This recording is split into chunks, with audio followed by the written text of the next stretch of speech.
Estás escuchando el episodio 55 de Ni de aquí ni de allí, un podcast para quienes se sienten de todas partes y de ninguna. Me llamo Michelle, nací en Ecuador, crecí en Barcelona y viví 5 años en Alemania, en donde comencé este podcast. Hoy, en Ni de aquí ni de allí, me acompaña Edenia, una psicóloga clínica y musicoterapeuta con más de 6 años de experiencia. Ha trabajado con mujeres que han sobrevivido a la violencia, con personas migrantes, con niños y niñas con necesidades especiales y con colectivos que a menudo quedan al margen, siempre desde una mirada sensible, comunitaria e inclusiva. Edenia es también fundadora de Resonamos, un proyecto que nace del deseo de unir la psicología y la música para crear espacios seguros donde expresarnos, conectar y sanar desde lo creativo.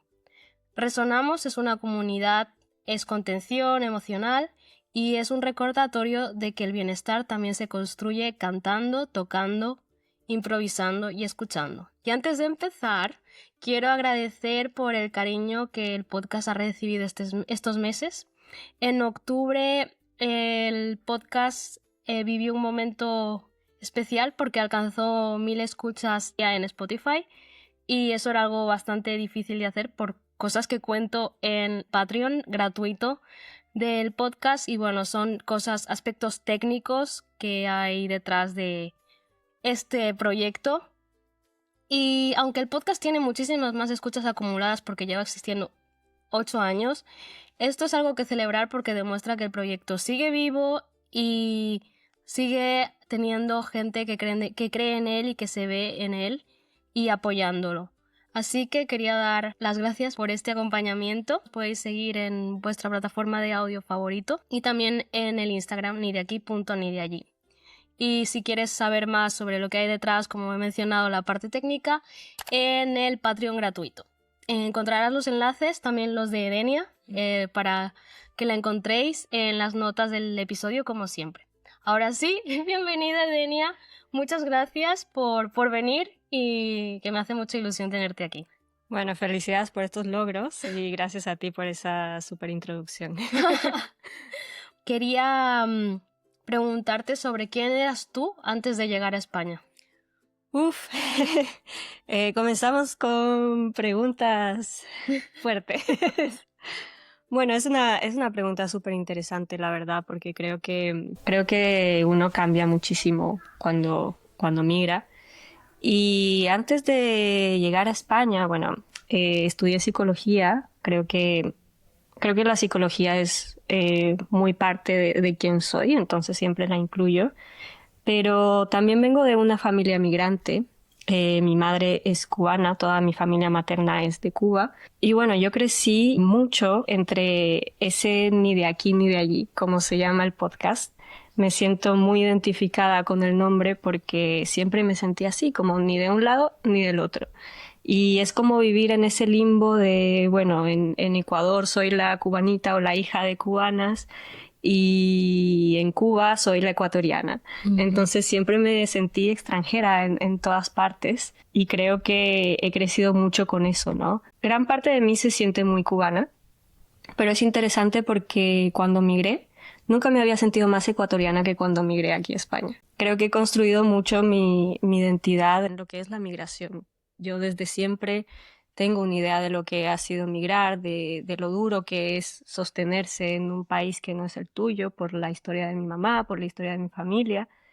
Y creo que eso me dio un modelo súper fuerte, súper importante como para moverme y para estar aquí. Y bueno, estudiando psicología, que es lo que dije al principio, siempre tuve el sueño de hacer algo combinado con la música, que también es una de mis grandes pasiones. Y bueno, antes estuve pasando temas súper fuertes en Ecuador, un duelo gigante, tenía problemas familiares con mi familia paterna y había mucho caos. Entonces dije, bueno, es momento de moverme a algún lugar. Y mi primera opción no fue Europa ni Barcelona, era Canadá. Entonces tenía todo para hacer un posgrado en Canadá y me negaron la visa. Entonces, bueno, así como que también fue un poco un duelo el perder esa idea de ir a Canadá, donde estaba mi hermano. Y dije, bueno, hay que hacer algo porque tengo esa necesidad de moverme. Y, y bueno, en menos de 6 meses ya estaba tomando un avión para acá, para Barcelona. No había pisado nunca Europa, ni España, ni Barcelona. Y bueno, aquí estoy ahora.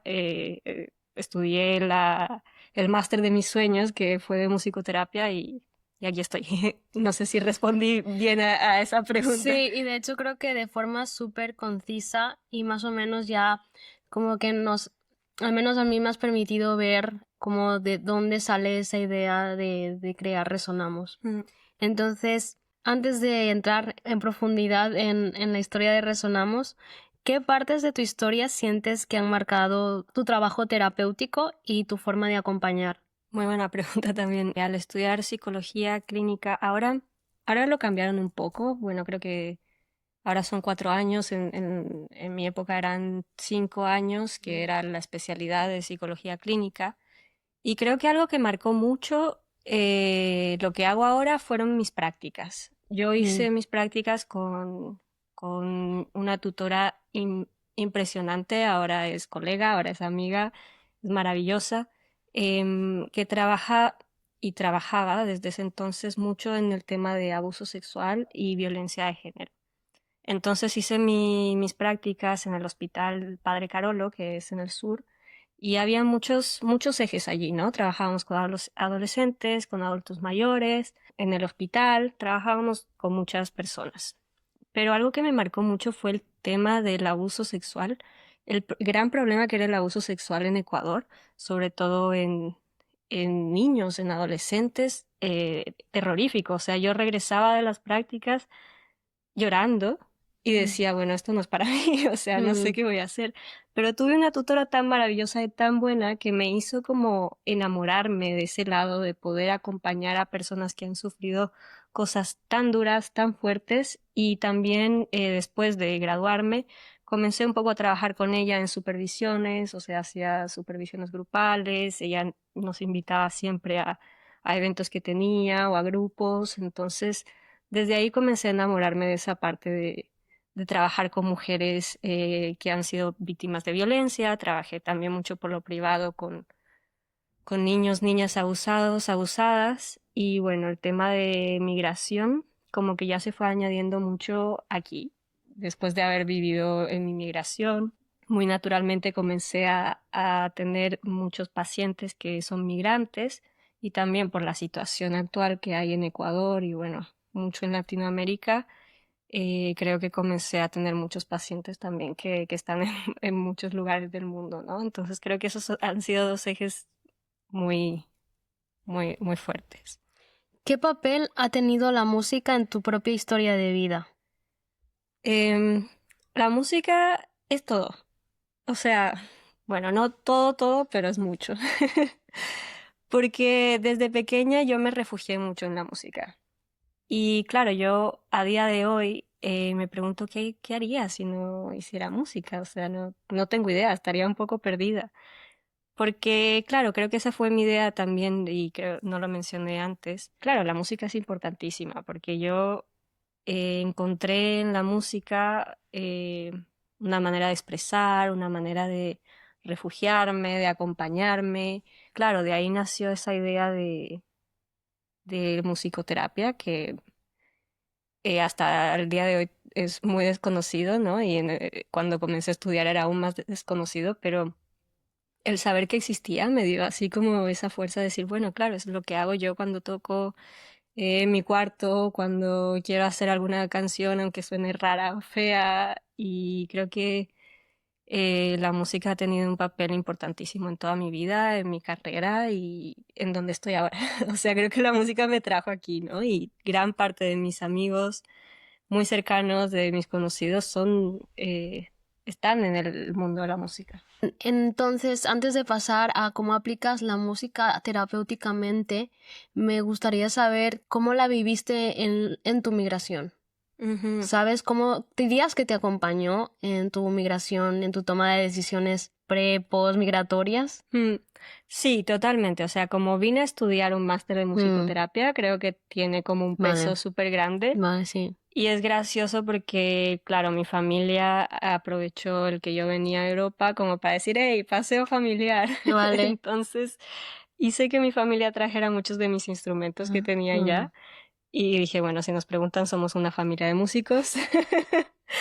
Y gracias a eso como pude traerme varios instrumentos. Y bueno, es algo un poco extraño porque a veces paso días o semanas sin tocarlos, pero es como que me siento muy cómoda que mis instrumentos estén cerca de mí. ¿Qué instrumentos tocas? Bueno, traje un bajo, que eso Vale. es pura afición, traje mi guitarra, que sí la tengo desde hace tiempo, y traje un teclado, un mini teclado.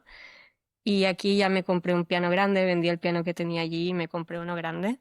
Entonces realmente el piano es mi instrumento principal, Vale. el que más toco, pero soy aficionada. Si fuera por mí tendría demasiados instrumentos si pudiera.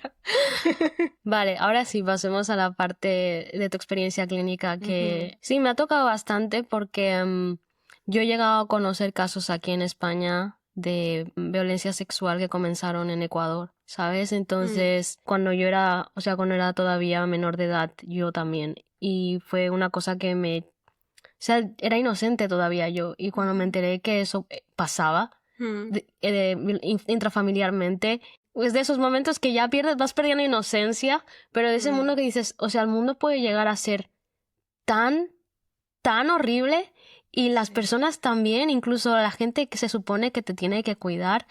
Entonces, desde tu experiencia clínica y de todas las cosas que has visto, ¿cuáles son los primeros cambios emocionales que suele vivir una persona que decide emigrar? Los primeros cambios emocionales, bueno, creo que depende mucho de la migración también, Ujú. si es una migración deseada, si es una migración forzada, si es que hay Mm, familiares aquí o no. Pero sin duda alguna hay muchísima ansiedad. mm, Y creo que hay muchísimas expectativas del país al que se va a ir, vale. ¿no? Eh, que suelen ser expectativas muy elevadas de lo que va a pasar en ese país. Ujú, Y se sabe, o sea, creo que es un conocimiento muy general ujú. entre todas y todos que la migración es de por sí difícil y se Ya. tiene como ese concepto, pero el vivirlo es como un impacto tan grande que, claro, se van cayendo expectativas, se van encontrando cosas muy diferentes a las que uno se pensaba y comienzan los duelos, que no es un duelo, son duelos de todos los aspectos de la vida, porque, claro, son cambios gigantes, pero sí creo que depende mucho de cómo se da la migración, ¿no? Cómo se llegó, qué acogida tienes, si hay amigos, si hay conocidos, si hay familiares. Creo que eso es importantísimo, como tener redes, Ujú. encontrar redes.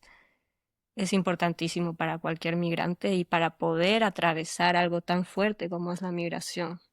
También he visto que, al menos es lo que me sale a mí en mi feed de Instagram, muchísimos posts sobre el duelo migratorio. Es como que se habla mucho. Ujú. ¿Cómo lo observas tú en consulta y qué partes del duelo aparecen con más fuerza? Hmm. Yo creo que justamente esto de que se van derrumbando las expectativas que uno tenía, creo que esa parte de que la persona comienza a darse cuenta de que tal vez no va a pasar Mm, todo como se imaginó, de que no está pasando, de que hay, por ejemplo, y lo digo en el caso de mi propia migración, que a mí también me ha pasado, el hecho de decir como, bueno, llego y ya está, unos meses trabajo en lo que aparezca y luego ya hago mi carrera, es como, no, muchas personas tenían trabajos importantísimos en sus países de origen y migran y tienen trabajos no menos importantes, pero que no van de mm, la mano de lo que hacían allí ya. y que eso puede causar muchísima frustración. Entonces creo que el tema de la frustración, del romper expectativas, es una de las cosas que más aparece, ¿no? Y la soledad también. El tema de extrañar el país, Mm, extrañar la familia, extrañar los amigos, extrañar quién eras en tu ujú, país y reconstruir o construir nuevamente alguien claro, que tienen bases súper importantes, No. pero que son completamente diferentes aquí. Mm, Muchas veces se vive el duelo migratorio como una doble vida, y es algo que yo lo he hablado con amigos, ujú, lo he atravesado yo también, como, bueno, aquí soy una persona y allá soy otra, pero no, eres la misma persona, mm, ¿no? Entonces es esa sensación de, claro, soy dos personas diferentes y qué va a pasar si junto los mundos sí, creo que son también en terapia procesos importantes y suelen ser largos. sí. Ujú. Tu trabajo con personas migrantes, ¿qué impacto tiene la sensación de no pertenecer o no encajar en el bienestar emocional? Bueno, creo que se siente mucho de no encajar en general, ¿no? Mm, Pero también creo que depende mucho de dónde se viene, de cómo se viene. Creo que el idioma es importantísimo. De Latinoamérica, como somos hispanohablantes, bueno, en gran mayoría, el poder encontrarnos con nuestro mismo idioma es un alivio gigante. Y claro, hay muchas personas que sufren eso, ¿no? De no entender, no poder comunicarse. eh, y ahí comienza también el sentir que no perteneces, que no eres parte de. Y eso genera un malestar a niveles sobredimensionales, diría yo, ujú, que, claro, o sea, no te puedes comunicar, no encuentras trabajo, necesitas vivienda, o sea, es como el comunicarse es extremadamente importante para todos como seres humanos y claro, el migrar muchas veces implica encontrar dificultades grandísimas en esa mm, parte de comunicarse. Y ahí, bueno, probablemente lo podré ampliar más cuando hable de resonamos, pero creo que ujú. la musicoterapia para eso es una herramienta muy linda y claro, que ayuda mucho a ese tema de sentir que encajas o que hay un bienestar emocional o al menos una liberación de algo, ¿no? También en algunos casos hay, después de emigrar, aparte de extrañar y de procesar que has dejado atrás una vida y estás aquí empezando otra, pero Ujú, sigue siendo tu vida.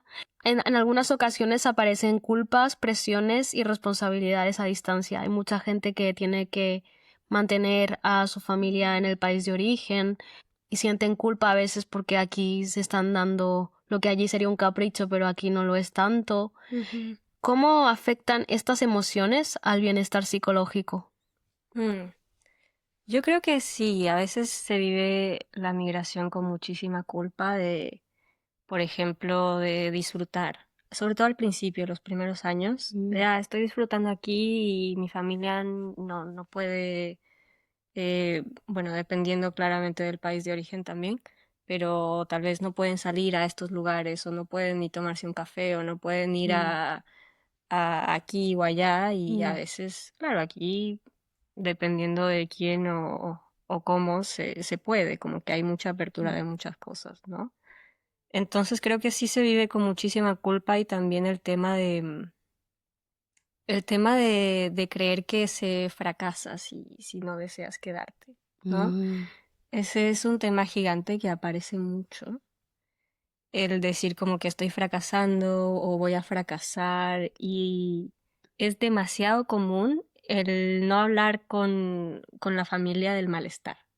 Solo hablar de, no, estoy súper bien, me va bien. Y a veces incluso hay personas que se desligan tanto de su familia porque realmente no están bien, están fatal.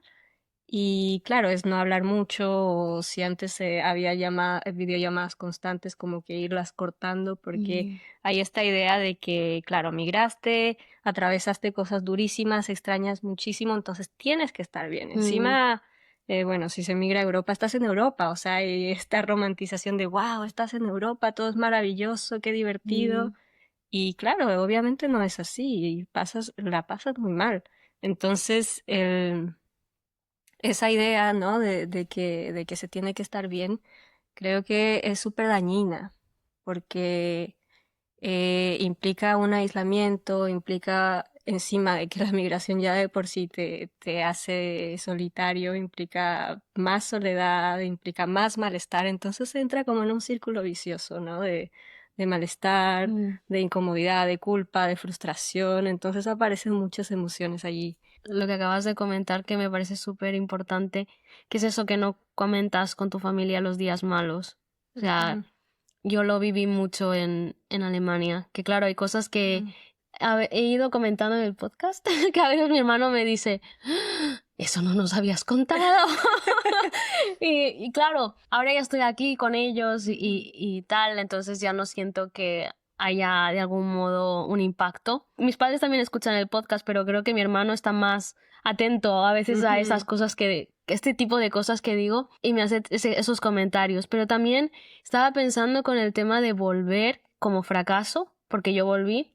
Y yo al principio sí que o sea, lo pensaba como fracaso. Me tuve que recordar mucho con la idea con la que yo me fui a Alemania, o sea, de yo ujú. quiero volver porque quiero hacer allí el máster, tengo aspiraciones académicas, es mejor para mi currículum si tengo un tiempo allí, pero me lo tuve que recordar porque cuando volví aquí, creo que no tuve tanto esa sensación de derrota estando allí y decidiendo volver, porque al final era el plan original, sino cuando aquí me empezaban a preguntar y era como, ¿y por qué volviste? ¿Sabes? Como, también porque Ujú, incluso en España, yo que crecí aquí, a mí me enseñaron a criticar España un montón, pero criticar en el sentido, somos lo peor de Europa, aquí todo va mal.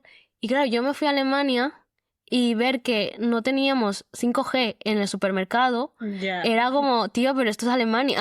O sea, esto se supone que son súper desarrollados y los trenes van fatal, llegan tarde. Y claro, cuando yo a veces cuento mis experiencias del día a día, a veces hay gente que me hace gaslighting porque todavía tienen Ujú, esa mentalidad de que Alemania es lo mejor, que era como, yo viví allí 5 años. O sea, tú no sabes la de veces que ujú, yo llegué tarde o que tuve que dar 1000 vueltas o tuve que llamar amigos para que me vengan a buscar porque no habían trenes, porque por algún motivo no habían trenes, o sea, hubo un accidente, hubo algo y no habían trenes, los ujú. buses llegaban súper tarde.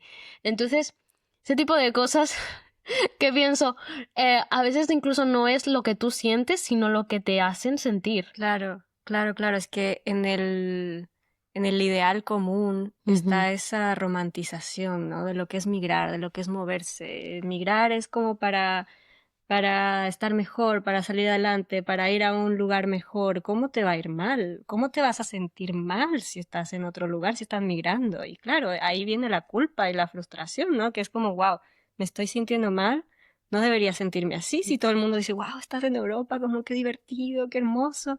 Y se comienza a mostrar eso, ¿no? Como que a reprimir todo lo que se siente, que es muchísimo malestar, y comenzar a mostrar solo como que sí, estoy bien. Incluso en las historias, en mm, las redes sociales tú puedes verlo como que, ay, la playa, hay un café, hay un libro, como qué lindo. Y por mm, detrás como hay tantas cosas pasando emocionalmente ujú. y que son juzgadas por los otros, no solamente la familia, sino como las otras personas, como, no, o sea, si fuiste allá te tiene que ir bien y ya está, ¿cómo vas a pensar en regresar o en hacer algo diferente? Mm. Entonces creo que sí es importante como poder hablar de esto así en estos espacios o en donde sea, porque son cosas que existen y que están muy invisibilizadas. Ahora sí, vamos a hablar sobre Resonamos y Mm. la forma en la que tú abordas en terapia temas como este. En la web pone que Resonamos nace de unir psicología y musicoterapia. ¿Qué fue lo que te hizo decidir que esa era la forma en la que querías abordar tu camino como Ujú. terapeuta? Bueno, la verdad que el tema de Resonamos fue un poco, fue saliendo así muy naturalmente. Yo tenía el sueño desde hace tiempo, desde Ecuador, de hacer un proyecto comunitario. Lo había intentado solo con psicología porque todavía no había hecho el máster de musicoterapia. Era con varias más personas y bueno, como que no funcionó tanto. Igual creo que se iban a crear cosas lindas, pero siento que yo tengo como una visión muy específica de lo que quiero hacer. Y Resonamos, de hecho, también comenzó con otra persona en ideas, muy al inicio, y una ex compañera del máster, y bueno, las cosas salieron como totalmente mal con, con esta persona. y ahí comencé a hacerlo yo sola. Eso tiene sus pros y sus contras porque, claro, había esta idea de compartirlo, de hacerlo en conjunto que ayuda a muchas cosas. O sea, encima es un proyecto comunitario de hacer comunidad, de estar en conjunto, pero también el hacerlo solo da muchísima libertad. Entonces yo, bueno, al ser psicóloga, lo ligo mucho con la psicología, porque hay muchas maneras de hacer musicoterapia, no solo una, y hay muchos ámbitos en los cuales aplicarlos. Pero claro, para mí la música es una herramienta que utilizo para la expresión, para la socialización, para la resignificación, como eso que no se puede decir con palabras, se puede decir con lo sonoro, que la música es algo que nos une universalmente, o sea, es algo que la gran mayoría de personas usamos desde siempre. Y claro, como poder utilizar ese poder que tiene la música en terapia es maravilloso, o sea, es como irse mucho más allá de las palabras, irse mucho más allá de lo que está dicho. Y bueno, relacionándole con el nombre del podcast, que ni de aquí ni de allí habla del sentirse parte, ¿cómo resonamos espacios accesibles y comunitarios donde podamos sentirnos incluidas y acompañadas? Oh, buena pregunta. Bueno, todavía lo estoy.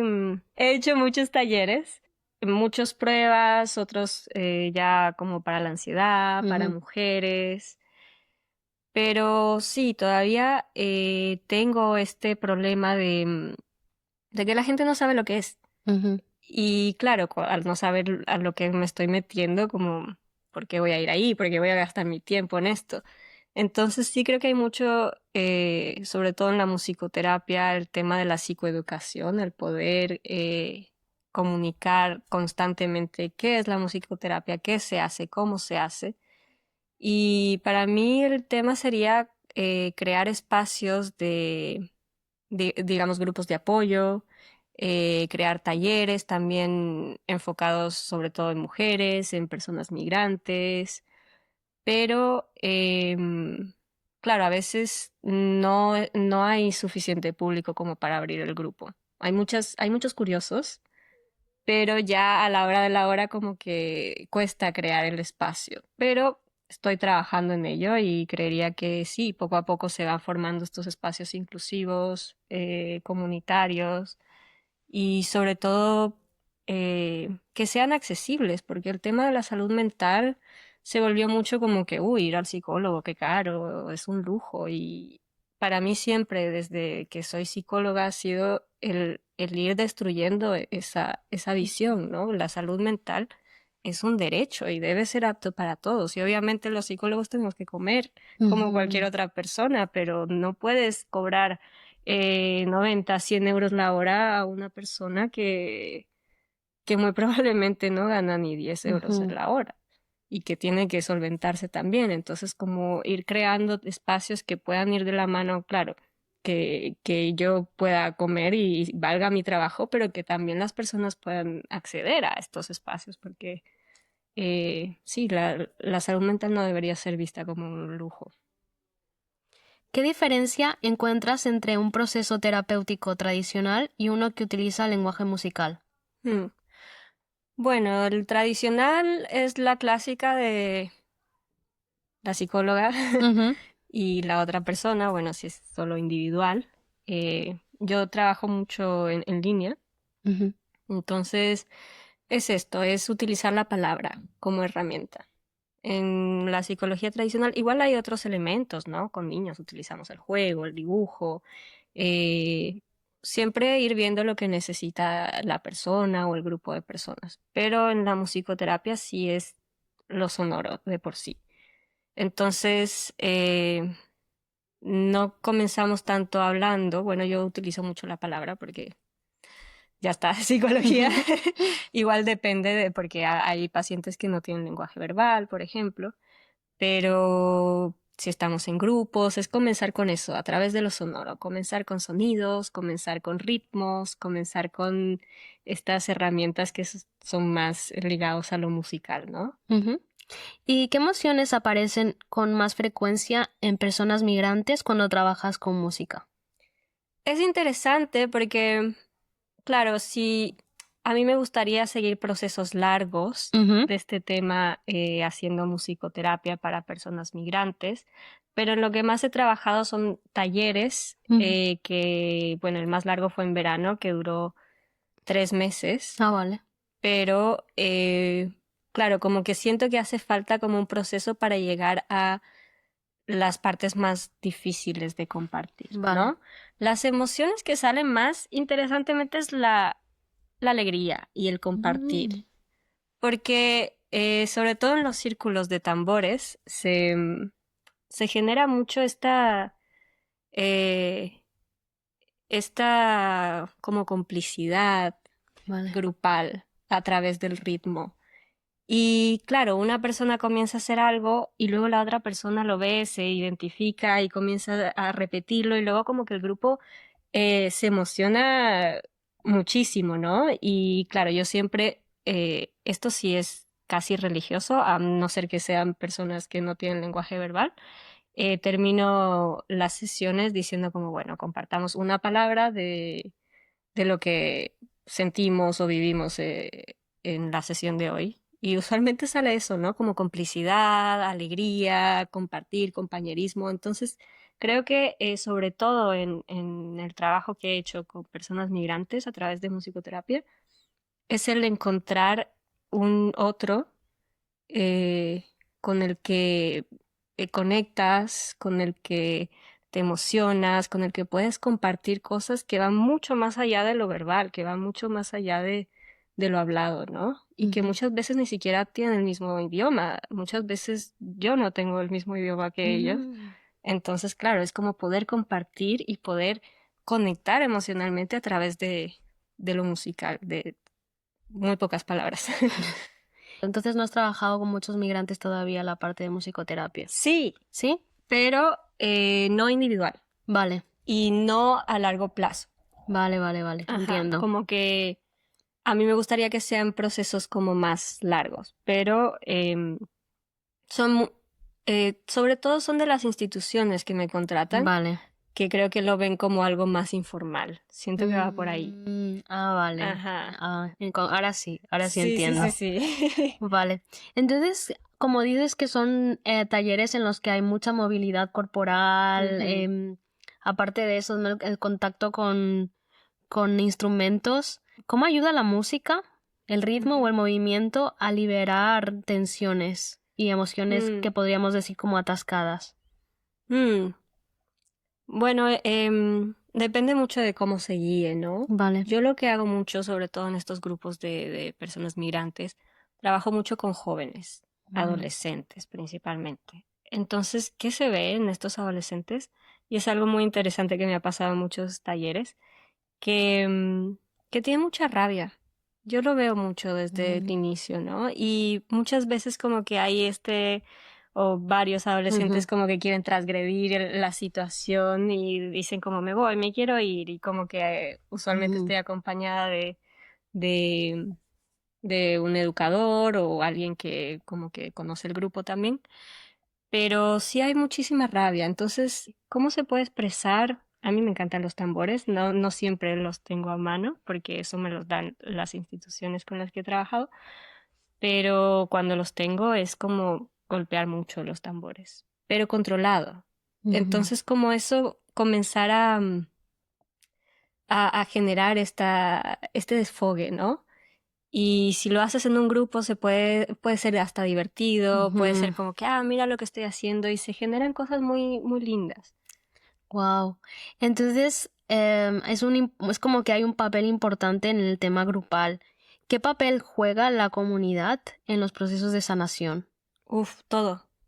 Yo creo que la comunidad es todo, porque no somos seres individuales.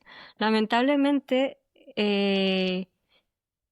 el mundo, sobre Ujú. todo capitalista, bueno, no sé si esto se sale un poco de lo que estamos hablando, nos empuja a esa individualidad, ¿no? Bueno, si tienes tu casa, tu carro, Ujú. tu tele, ya estás bien, pero no, realmente lo que nos impulsa es la comunidad. Ujú. Somos seres sociales y la comunidad es absolutamente todo. El, el apoyo de un otro, el ver a un otro, o sea, crecemos porque estamos en comunidad, el lenguaje es por comunidad, todo es la comunidad. Entonces, claro, para mí es importantísimo el tema de que sea comunitario y por eso me encanta el hacerlo grupal, porque da muchísimo, o sea, es como me reconozco en los otros, como a través de una interacción también reconozco lo que soy yo o Ujú. partes de mí, entonces se juegan muchísimas cosas en estas sesiones y también en todo lo que implique comunidad. ¿Qué te han enseñado estos grupos? ¿Hay alguna enseñanza que hayas descubierto a través de llevar talleres en grupos haciendo musicoterapia? Uf, sí, yo he descubierto demasiadas cosas. Em, la verdad que, sobre todo con personas migrantes, he aprendido, yo siento que aprendo más Ujú.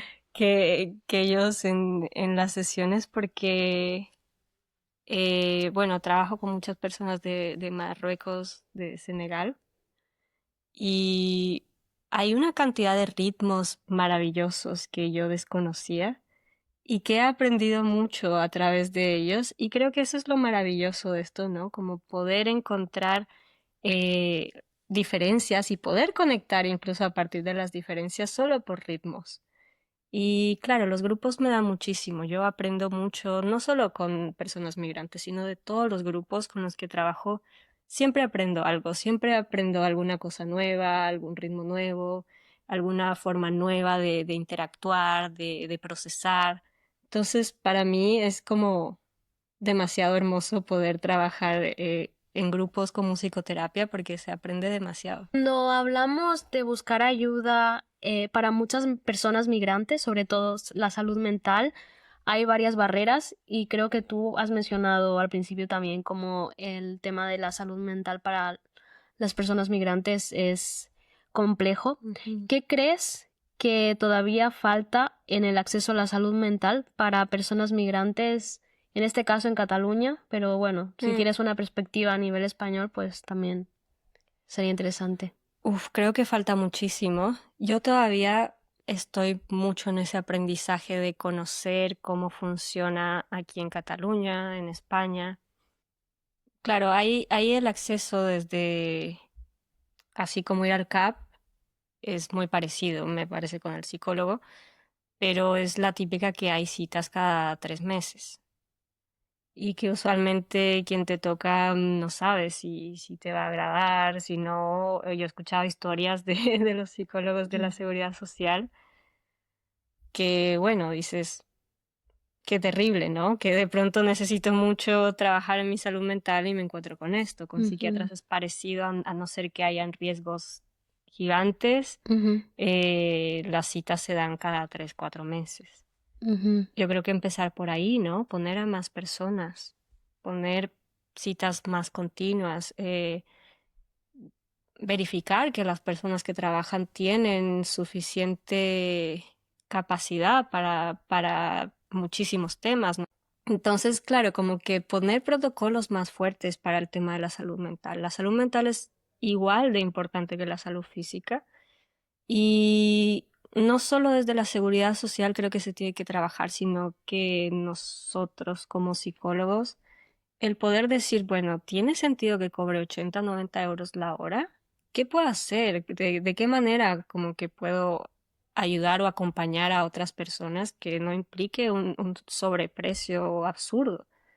ujú. Entonces, claro, como que ir trabajando en esas cosas tanto como comunidad de psicólogos como en la seguridad social, como a nivel estatal. Creo que hay muchos ejes en los que se podría trabajar allí. Si pudieras enviar un mensaje a alguien que está migrando Mm. ahora y se siente, como has comentado antes, de esos momentos en el que te sientes perdida, desconectada, ni de aquí ni de allí, en el limbo, ¿qué le dirías?